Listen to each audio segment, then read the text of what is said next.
জ্যোতিনাথৰ কথাৰে জোনাক ময়ূৰীবৰ আবৃত্তিৰে এটি সুন্দৰ কবিতা আপোনালোকলৈ আগবঢ়াই দিলোঁ।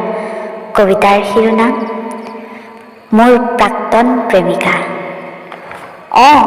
মোৰ প্ৰাক্তন প্ৰেমিকা।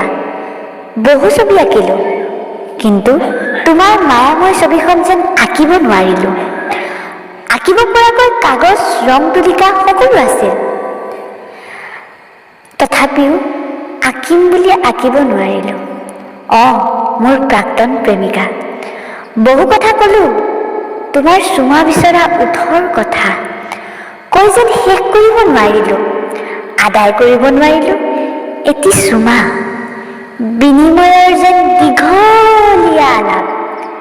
নিজকতো বুজাব নোৱাৰিলোৱে, আনকি আনকো বুজনি দিব নোৱাৰিলোঁ।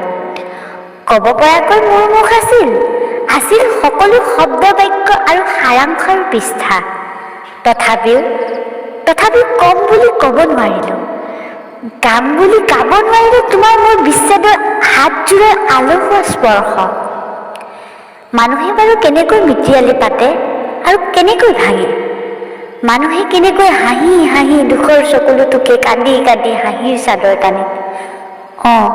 মোৰ প্ৰাক্তন প্ৰেমিকা, তোমাক মই আজি সুধিছোঁ, ৰৈ গৈছে তোমাৰ মৰম, থৈ গ'লা তোমাৰ চুমা, লৈ গ'লা মোৰ স্পৰ্শ আৰু মোৰ প্ৰাক্তন প্ৰেমিকা। মোৰ প্ৰাক্তন প্ৰেমিকা। কান্দিও লাভ নাই বুলি কোৱা মানুহজন কান্দিয়ে পোৱা নাই নে সি?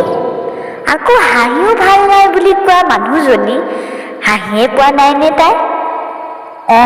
মোৰ প্ৰাক্তন প্ৰেমিকা, তোমাক আজি মই সুধিছোঁ, মোৰ প্ৰাক্তন প্ৰেমিকা।